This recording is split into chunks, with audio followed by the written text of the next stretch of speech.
Je suis très heureux de vous recevoir Plantu. Alors, vous célébrez 50 ans de dessin avec une très belle exposition qui a lieu à la BNF, la Bibliothèque nationale de France. Cette exposition est accompagnée par ce livre qui vient de sortir chez Calman Levy. Les textes sont d'Éric Fotorino, ancien directeur du Monde, et ami, j'imagine, parce qu'il est Ouais, vous êtes quand même beaucoup dévoilé. Et on découvre beaucoup de choses dans ce livre. Et je me suis demandé, et c'est passionnant, pourquoi vous cédez toujours pas à la tentation de la biographie? Alors, j'ai refusé toutes les biographies depuis 20 ans. Oui. J'ai l'impression de parler d'un truc qui date de Clémenceau. Et en fait, parce que j'avais toujours le sentiment d'avoir un pied dans la tombe. Et en fait,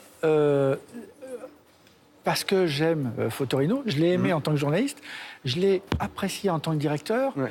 Et je le re-aime en tant que directeur de l'hebdo Le 1. Et puis, c'est un ami avec qui c'est pas facile de gérer un dessinateur. Bien sûr. Et d'être directeur, lui, Éric Fotorino, directeur du Monde, et moi, dessinateur, où c'est toujours un petit peu ambivalent. Hein. Il y a un petit côté, je t'aime, moi non plus. Est-ce que je peux passer ça? Est-ce que je peux pas passer? Et il le raconte très, très bien. Et là, j'ai cédé. Je me suis dit, bah voilà, je vais me laisser aller à toutes ces questions. Absolument. On n'a rien laissé au hasard, même l'autocensure, même les repentirs, même les dessins que je regrette, tout est là.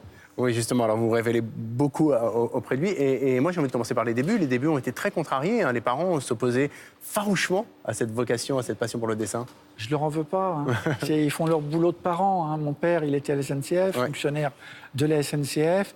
Il m'imaginait dans une grande école, et puis il a vite déchanté. Ma mère, à un moment, elle a pensé que je pourrais être marin. D'ailleurs, en étant marin, j'ai appris qu'il y avait un tabou sur les bateaux. Il ne faut pas dire le mot lapin. Ah oui, et en fait, on se rend compte que quand on est dessinateur, il faut vivre avec les tabous. Il y a des choses qu'on peut dire, des choses qu'on ne peut pas dire. Et en fait, ça m'a un peu appris le boulot. Alors, vous vous définissez aussi comme un enfant spirituel d'Hergé, de Charlie Hebdo. Et moi, j'ai envie d'ajouter des grands peintres. Ce sont les grands peintres qui vous ont permis d'aiguiser ce regard, le regard du détail. Oui, alors justement... Notamment Delacroix, qu'on va retrouver dans un dessin pour Charlie. Et ma mère m'emmenait de temps en temps au Louvre. Et moi, ça a été un choc. Le tableau de Delacroix, mais il y a eu aussi l'enlèvement des Sabines de David, et moi, ou le peintre Jérôme, les orientalistes. Voilà, moi j'aimais bien cette respiration.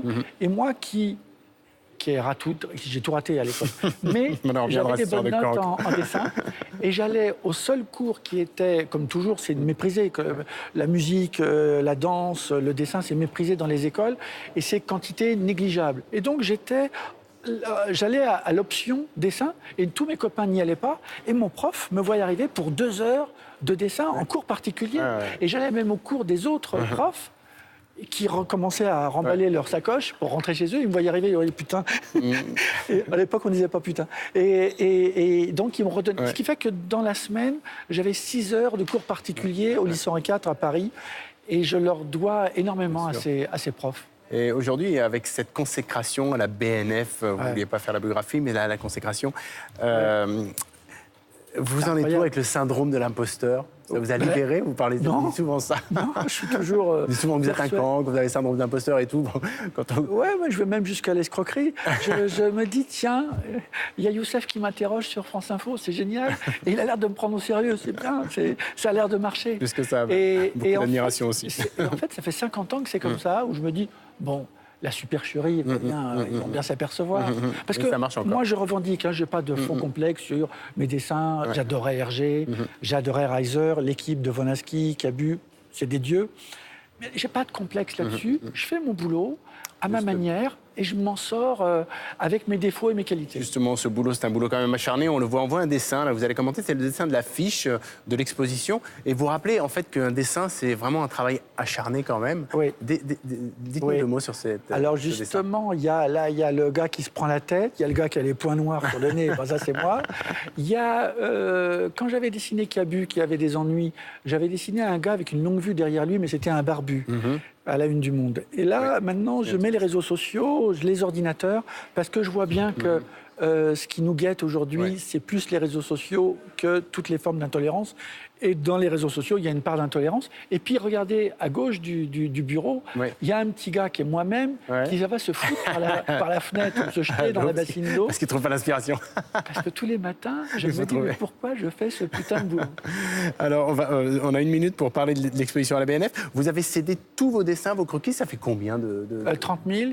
C'est un fonds de 30 000 dessins et de brouillons. Oui, c'est ça. Et je rends hommage quand même à la commissaire de l'expo, Martine Mauvieux, parce qu'elle a mis en valeur les brouillons.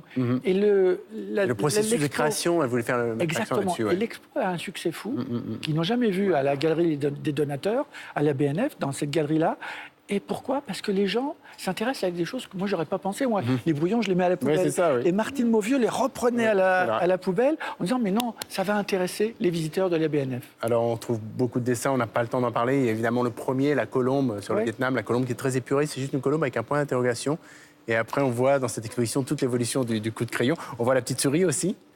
Qui est mon fétiche, qui je croyais au début, je croyais que c'était ma petite souris. En fait, c'est la petite souris des lecteurs et des lectrices. Ils en font ce qu'ils veulent et chacun se l'approprie et chacun fait un jeu pour essayer de retrouver où est passée la petite souris, comme aujourd'hui dans le monde. Oui, on a la une, on va la montrer vite fait. Guillaume Pépi, c'est un autre jeu où il y a à chercher un train, sauras-tu le retrouver? Et j'essaye de faire en sorte que le dessin soit quelque chose de sérieux, fait avec sérieux, mais on est là pour se fendre la gueule aussi et pas se prendre au sérieux. J'aurais 1 milliard de questions à vous poser, Plantu, c'est déjà fini. Alors je rappelle, l'exposition, elle est à la BNF jusqu'au 20 mai, je crois, et surtout aussi ce livre formidable chez Calman Levy avec le texte d'Éric Fotorino, où vous vous livrez comme jamais. Merci beaucoup, Plantu. Merci.